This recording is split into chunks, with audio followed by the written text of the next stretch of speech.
Hey, sports card fans, it's John, Boggs fan. Hope you're all doing well. Today I have a video response for Cracker Jack cards. Jack is celebrating reaching 250 subscribers to his channel. Jack, congratulations. That's a big milestone. I will have the link to Cracker Jack cards channel in the description of this video, so definitely go check his videos out. It's sort of a family affair with Jack and his mom and dad doing videos. He's into vintage cards, but also modern cards. I think they have some pack wars. It's a really fun channel, so definitely go check out Jack's channel, Cracker Jack Cards. So what Jack wants us to do in our response video is to show off our 5 oldest cards in our collection of Hall of Famers. So they have to be cards during their playing days. So it can't be a modern card of an old Hall of Famer.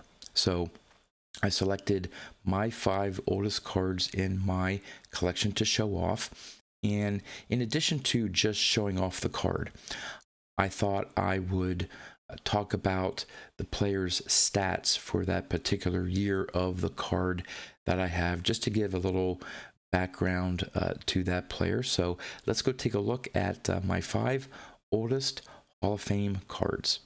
All right, my 2 oldest cards are T206s. And the first one I have here that I'm going to show off is the Mordecai 3-Finger Brown. This T206 is the Chicago shirt version, and this is probably the nicest PSA 1 you will ever see. When I saw the front of this card, I bought this at one of the Nationals in Chicago. I forget which year. But when I saw this card, I was like, wow, that looks amazing for a 1. And of course, when you turn it over, it's because there's some paper loss there at the top of the card. But to me, you still see most of the suite for the suite cap roll. I didn't think it really took away overall from the beauty of the card, because honestly, I look at the fronts of the cards, especially for these T206s. There's no stats on the back. I just thought this is a gorgeous looking card. I love that yellow background there, the green field, and that Chicago running down the front of his uniform.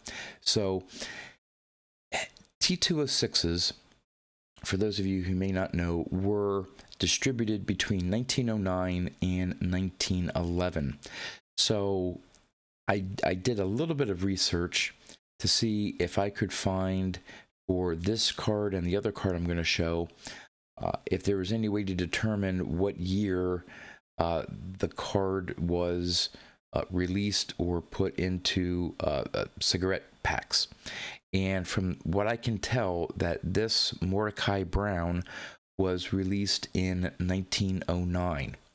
So for the stats of Mordecai 3-Finger Brown in 1909, at the time he was 32 years old, and he led the National League with 27 wins, had 9 losses on the year, had a 1.31 ERA.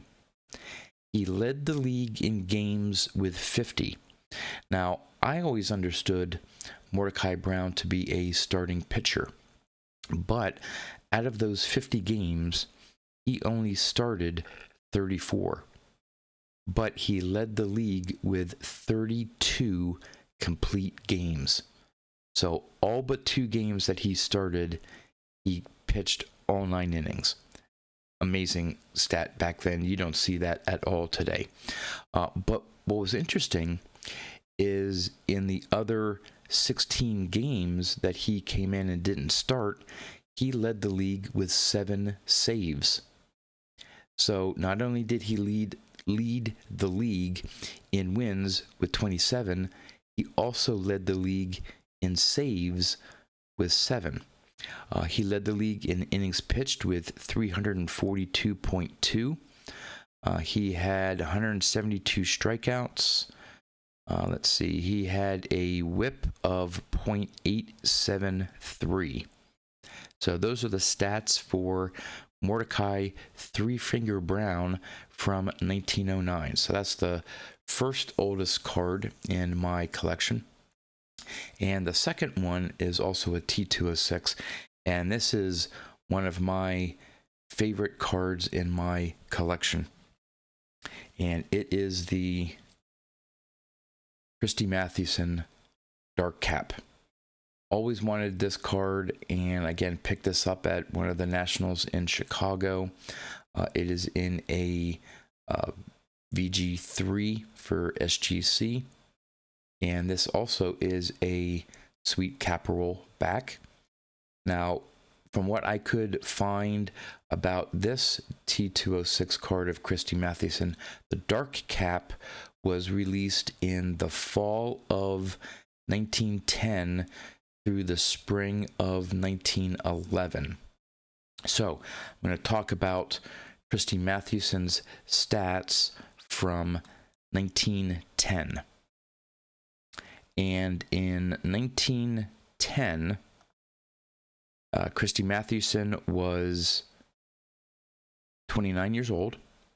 He led the league with, in the National League, with 27 wins to 9 losses.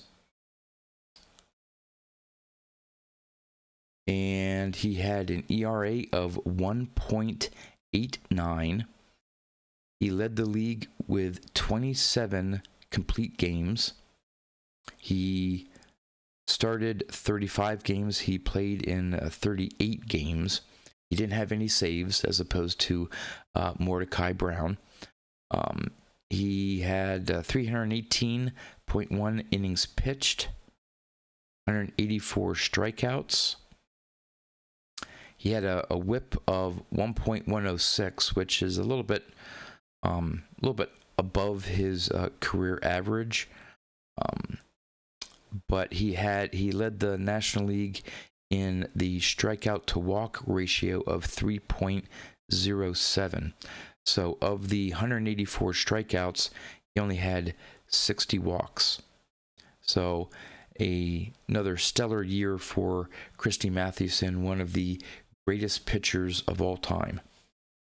All right, my third oldest card is actually a strip card, and I received this as a very generous gift from Dave Blue Jacket 66, and it is a strip card from 1923. It's the W515 strip set type 1, and it's Frank Frisch or Frankie Frisch, and blank back.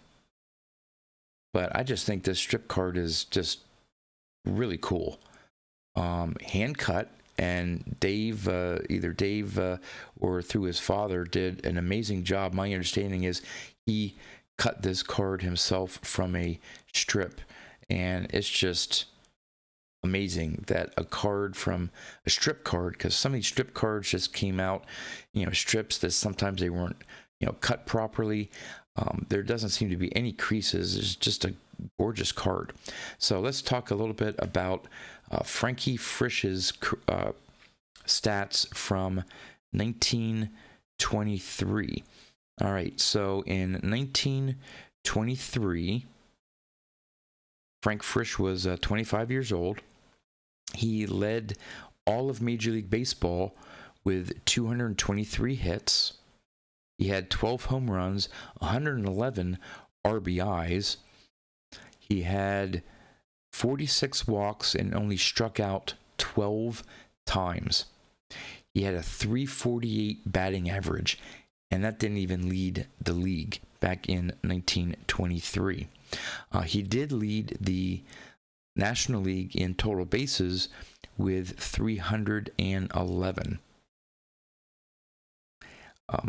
So that .348 batting average was above his career batting average of .316. So that is Frankie Frisch. All right, my next oldest Hall of Famer card is from 1948 Bowman, and it's the red Shandiest rookie card. Now, this one has a little bit of a story behind it. As you can tell, it's off center. There was some writing in pencil. Looks like someone even tried to erase it. It wasn't me. Definitely, if I were to get this graded, it wouldn't be any higher than a 1. Just because the off-centering and the pencil mark on it. I don't even know what it says. It looks like a 29 and something else. I'm not sure. But there is the back of the card. The back's pretty nice. There's some creasing as well, so it's a beat-up card. But the story behind this is early on in my collecting career, I guess you could call it. This was probably in the mid-'80s. Went to a flea market on Sundays, and one time I went with my dad, and at the time I was looking at current cards from the the mid-'80s, and the local card shop who set up at the flea market, who is still in business and who I still go to today, had a binder of 1948 Bowmans.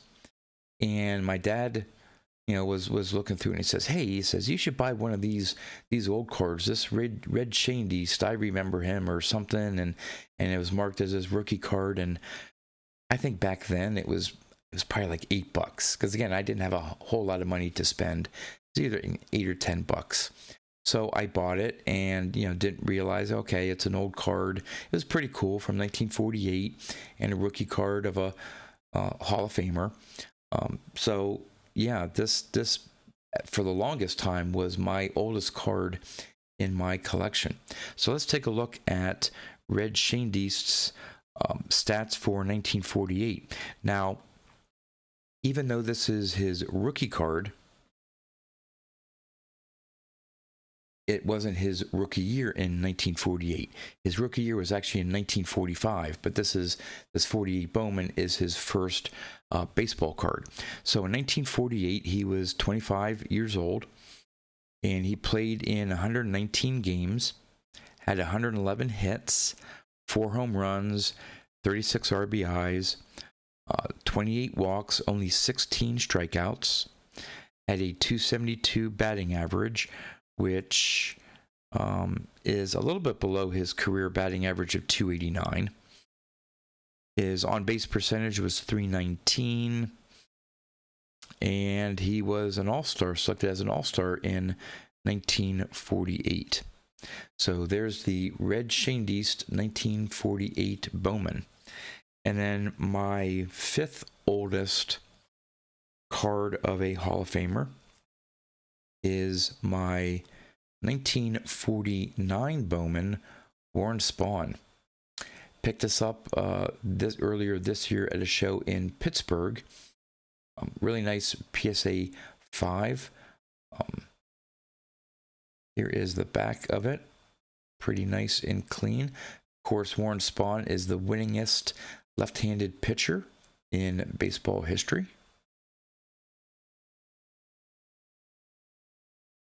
So let's go take a look at Warren Spahn's stats for 1949. What's interesting about Warren Spahn is that he is the winningest left-handed pitcher in Major League history. He started his career in 1942 with the Boston Braves in the National League. But only pitched in 4 games. Then he spent 3 years away in World War II and came back in 1946. So he missed 3 years of baseball due to the war. So who knows how many more games he would have won. He probably could have approached 400 career wins. He did have 365 career wins. But in 1949, he was 28 years old. He led the National League with 21 wins.